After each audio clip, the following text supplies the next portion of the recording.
Morning class 4। बेटा आज हम लोग इस चैप्टर का इंग्लिश फंक्शन इंग्लिश में चैप्टर 1 का क्वेश्चन आंसर दोनों कर चुके हैं, बहुत पहले कर चुके हैं। ठीक है, अब आज इस चैप्टर का रीडिंग भी हो चुकी है। अब आज क्या है, इस चैप्टर का एक्सप्लेनेशन होगा। ओके, बहुत आराम से और बहुत ध्यान से सुनिएगा, बहुत इंटरेस्टिंग चैप्टर भी है।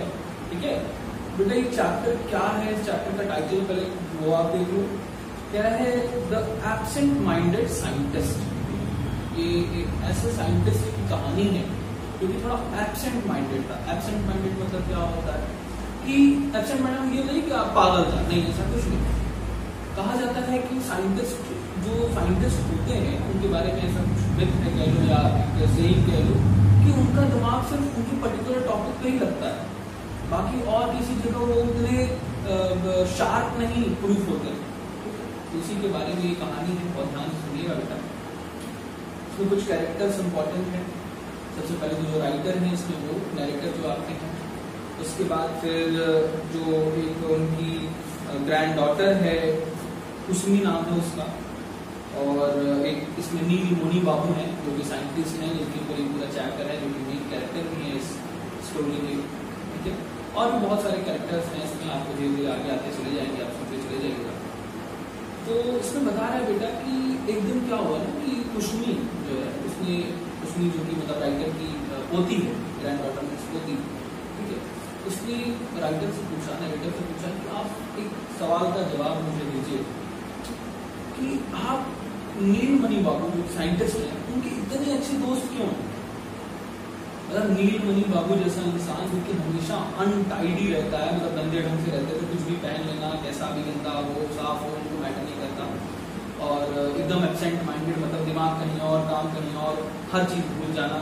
ठीक है, तो आप ऐसे आदमी के साथ आपकी इतनी अच्छी दोस्ती क्यों है, क्यों आप उसको अपना बेस्ट फ्रेंड मानते हैं?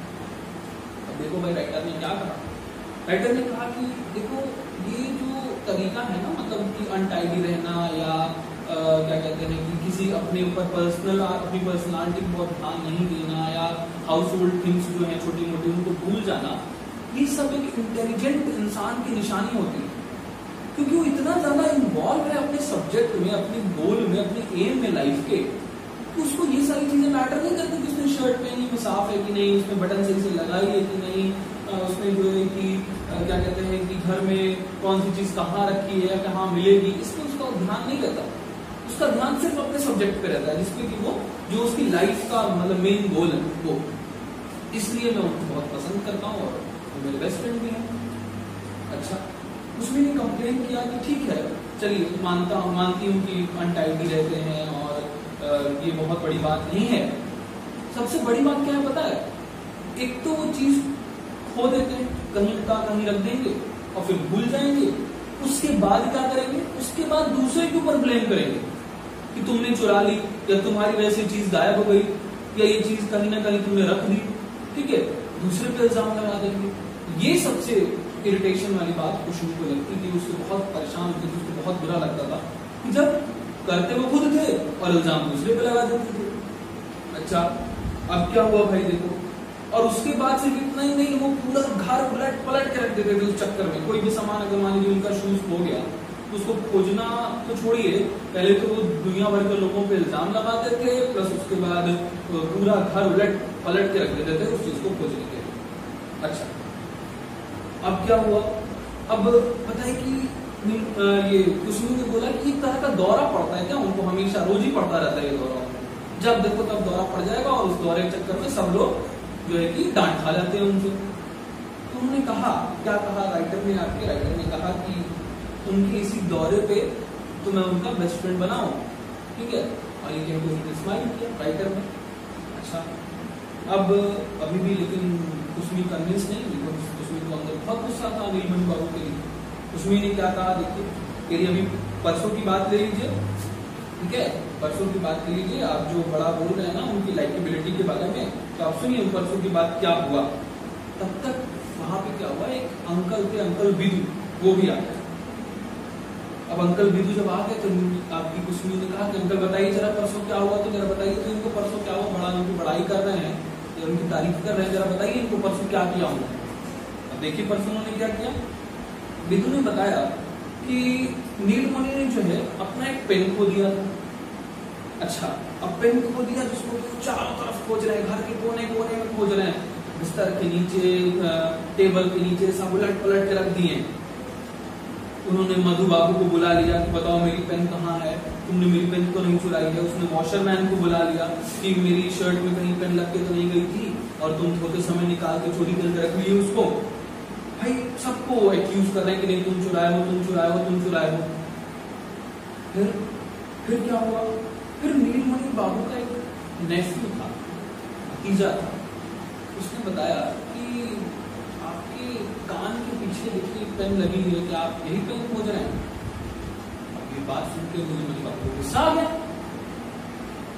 भाई हो सकता है वो वही पेन खोज रहे थे, लेकिन आप कैसे एक्सेप्ट करें कि मेरे कान पे पेन लगी है और मैं सबको जो चिल्ला रहा हूँ वो चिल्लाने लगे? नहीं, मैं जानता हूँ मेरे कान में पेन लगी है, तो ये पेन नहीं खोज रहा हूँ, मैं दूसरी पेन खोज रहा हूँ लिखने के लिए। मुझे वो पेन कहीं से मिली थी ना, मुझे वो पेन चाहिए, मुझे ये पेन नहीं चाहिए। भाई जब इतनी बात बढ़ने लगी, चिल्ला चिल्ली होने लगी, तो नीलमणि बाबू की वाइफ आई। नीलमणि बाबू की वाइफ ने क्या कहा? उन्होंने कहा कि भाई क्यों एक पेन के पीछे इतना चिल्ला रहे हैं, इतना घर एकदम सर पे उठा के रखे हैं, आप एक काम कीजिए, पैसे दे दीजिए, कहीं से भी पेन आ जाएगी, कोई भी ग्रोसरी शॉप पे पेन मिल जाएगी आपको, स्टेशनरी शॉप पे पेन मिल जाएगी, पेन ले लीजिए। उन्होंने कहा कि ऐसा कुछ नहीं है कि मुझे भी पता है कहीं भी पेन मिल जाएगी, लेकिन वो पेन जो थी वो कितनी प्रीशियस थी तुमको मालूम है? वो पेन मुझे किसी ने गिफ्ट की थी, इसलिए मुझे वो पेन वापस चाहिए। उनके वाइफ कहेंगे उनको समझाना बेकार है, क्योंकि जब ऐसी बात है कि किसी ने गिफ्ट किया था और आप उसी पेन से लिखेंगे तब इंतजार करिए कि दोबारा कोई आपको गिफ्ट करे तब आप लिखिएगा, नहीं तो बैठे रहिए ऐसे। फिर गुस्सा आ गया, चुप रहो, मेरे पास बहुत पैसा है, नहीं चाहिए मुझे किसी का गिफ्ट, अब मैं दे रहा हूं अभी पैसा निकाल के, जाओ ले आओ मेरे लिए एक नई पेन ग्रोसरी शॉप से। अच्छा भाई, अब पैसे की जरूरत थी, पैसे कहाँ मिलेंगे? पैसे मिलेंगे वॉलेट में। भाई जैसे लेडीज जो पर्स यूज करती है उसमें पैसे वगैरह लगते हैं, उनको पर्स कहते हैं, और जेंट्स जो बैग यूज करते हैं जिसमें वो पैसे रखते हैं उनको हम लोग वॉलेट कहते हैं। ठीक, अब भाई वॉलेट खुजारी होना शुरू हुआ, अब उनको वॉलेट नहीं मिल रहा, परेशान हो गया, मेरा वॉलेट कहाँ है, कहाँ चला गया, अब इसको किसने चुरा लिया? फिर से लाना शुरू। तब तक उनके नेफ्यू ने उनको याद दिलाया कि भाई आप वॉलेट जो है अपनी शर्ट की हमेशा जेब में रखते हैं, देखिए शायद वही हो। फिर वो अपने भतीजे को चिल्लाने लगे कि तू पहले नहीं याद दिला सकते थे कि मेरी शर्ट की जेब में वॉलेट है? अच्छा भाई, अब वो वॉलेट निकाले तो उसमें क्या देख रहे हैं? उसमें गया ही नहीं भी। अब वो चिल्लाना शुरू किया, मेरा पैसा कहाँ चोरी हो गया, मेरे वॉलेट में से किसी ने पैसा निकाल लिए। उन्होंने सब पे कंप्लेन करना शुरू कर दी, सब पे ब्लेम करना शुरू कर दिया। उन्होंने वॉशरमैन को बुला लिया कि तुमने मेरे पैसे चुराए धोते समय। उन्होंने टेलर तक को बुला लिया, टेलर जो कि शर्ट कब की सिल्की को दिया था उसको उन्होंने बुला लिया कि क्या तुमने तो नहीं मेरे पैसे चुरा लिए? टेलर उल्टा इनके ऊपर चिल्लाने लगा कि आप सोच भी कह सकते हैं कि मैं आपके पैसे चुराऊंगा, आप इतना गंदा इल्जाम मुझ पे लगा रहे हैं, आपको शर्म नहीं आती है? अच्छा, अब फिर ये चिल्ला चिल्ली देख के नीलमणि बाबू की वाइफ आ गई, उन्होंने पूछा क्या हो गया? तो बोले कि देखो मेरे पैसे गायब हैं, किसी ने चुरा लिए मेरे पर्स से। याद दिलाया कि आपके पैसे चोरी नहीं हुए हैं, आपने रेंट दे दिया है, जो पैसे आपके पर्स में थे लैंडलॉर्ड को आपने जाके रेंट दे दिया। लैंडलॉर्ड मतलब मकान मालिक, हाँ, जो मकान का मालिक होता है, ठीक है, उनके यहाँ रेंट पे रहते थे किसी के मकान में, तो इन्होंने उनको रेंट दे दिया। उन्होंने कहा कि अगर मैंने रेंट दे दिया है तो ये जो लेटर आया है मेरे पास जिसमें सम्मन है कि मुझे ये मकान खाली करना है, ये क्यों भेजा लैंडलॉर्ड ने? भाई जब उसको पैसा मिल गया तो उसको ये सम्मन नहीं भेजना चाहिए था। तो उनकी भाई बोली करी पुराना लेटर है भाई, ये आपको जब पैसे नहीं देंगे तब का लेटर है, अब तो आपने पैसे दे दिए हैं, अब ये लेटर की कोई वैल्यू नहीं है। अब चक्कर में पड़ गए, क्यों पड़ गए चक्कर में? उन्होंने कहा कि मैं तो एक जगह और घर ले लिया हूँ ये सामान देख के, और वहां का रेंट भी भर आया हूँ, अब एक साथ दो घर का रेंट तो नहीं दे सकते हैं। तो उन्होंने कहा ठीक है, तो कौन सी बड़ी बात है, कैंसिल कर दीजिए उस घर को, कह दीजिए कि नहीं भाई हम यहीं रहेंगे, हमको कोई प्रॉब्लम नहीं है। अब बात तो सिंपल थी, लेकिन नीलमणि बाबू के लिए बहुत कॉम्प्लिकेटेड थी। क्यों कॉम्प्लिकेटेड थी? क्योंकि जो घर वो देख के आए थे और पैसे दे के आए थे, उसका एड्रेस ये भूल गए। अब तो परेशान हुए कि एड्रेस कहाँ से ले आऊं। तो इनके नेफ्यू ने याद दिलाया कि चाचा जी आपने एड्रेस ना जो आपकी बेटी है उसकी कॉपी पे लिखा था। अच्छा, ये सोल्यूशन निकला, चलो उसकी कॉपी से देख लेते हैं। फिर क्या याद आया? फिर याद आया कि इनकी बेटी तो इलाहाबाद रहती है, वो वहां चली गई अपना बैग लेकर के। अब एड्रेस कहाँ से मिलेगा? अच्छा, अभी यही सारे इंसिडेंट इनको परेशान कर ही रहे थे। तब तक क्या हुआ? तब तक जो है कि अब नीलमणि को चिल्लाने लगे, अब क्या तुम लोग बहुत केयरलेस हो, ये यंग पीपल बड़े केयरलेस होते हैं, कोई भी सामान कहीं भी रख के भूल जाते हैं। क्यों अपनी किताब वो रखी यहाँ पे कि मैं उसमें एड्रेस लिखा, अगर वो नहीं रखती तो मैं नहीं रखता, फिर वो लेके चली भी गई, मुझे बताई भी नहीं। ठीक है, तो सब चिल्ला चिल्ली करना नीलमणि बाबू शुरू किए। तब तक इधर भाई स्टोरी सुनाई जा रही है ना, बिद्धू जी स्टोरी सुना रहे हैं कुसुमी और नरेटर को। तब तक बिद्धू जी ने फिर कहा, क्या कहा कि अभी कुछ आगे कहने ही वाले थे, बल्कि तब तक कुसुमी ने चिल्लाई, जोर से चिल्लाने लगी कि देखा दादू, मैं कह रही थी ना आपके फ्रेंड बहुत अपसेट माइंडेड है, देख रहे हैं ना सर, कभी पर्स भूल जा रहे हैं, कभी एड्रेस ही भूल जा रहे हैं, देख रहे हैं आप क्या स्थिति है उनकी, और आप कहते हैं कि ये सब कॉमन है उनके लिए, आप उनके अच्छे दोस्त बनते हैं। मैंने आपको 100 बार कहा है कि उनकी दोस्ती छोड़ दीजिए। अभी कुछ दिन की बात याद है आपको? तो याद ही होगी। तो भाई जिस इंसिडेंट की बात कुसुमी कर रही थी, तो उस इंसिडेंट में राइटर भी शामिल थे। राइटर के सामने वो इंसिडेंट हुआ था। राइटर ने कहा मुझे याद है कि उसका एक बार चप्पल खो गया था, एक चप्पल उसकी खो गई थी, एक स्लीपर उसकी खो गई। और जब मैं उसके यहाँ गया, मैंने कहा कि कोई बड़ी बात नहीं है, चप्पल ही तो कोई है, क्यों इतना टेंशन ले रहे हो? उसने मुझे एक बड़ा ही काउंटर आंसर दिया कि नहीं, कोई नहीं है चप्पल, किसी ने चोरी कर ली हो।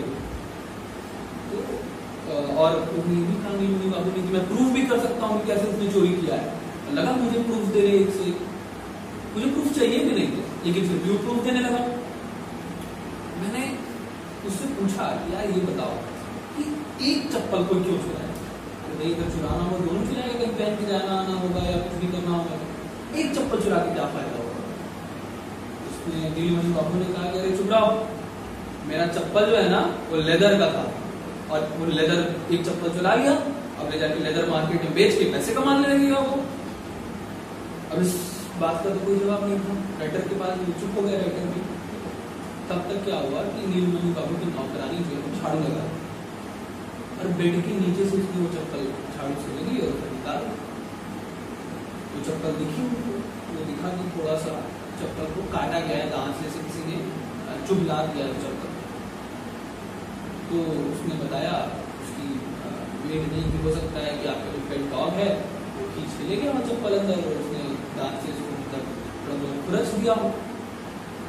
अब नीलमणि बाबू क्या बोलते हैं, नीलमणि बाबू को मतलब जो है कि एकदम स्तब्ध हो गए, आंसरेबल नहीं थे, कुछ भी नहीं बोल पा रहे थे। ठीक है, लेकिन उन्होंने कहा कि हाँ हो सकता है मैं भूल गया हूँगा, ठीक है मिल गया ना, चलो ठीक है देखो। उन्होंने बात को वो कर दिया। अच्छा, तो अब क्या हुआ फिर उसने अपना शुरू किया।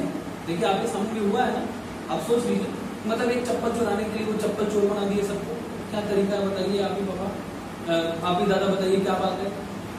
अब भाई ये तो बेस्ट फ्रेंड थे राइटर जो नीलमणि, तो उन्होंने नीलमणि का केस बनाने के लिए, नीलमणि को सही प्रूफ करने के लिए, नीलमणि वाकई में भाई क्यों ऐसे थे ये बात बताने के लिए उन्होंने एक बात बताई।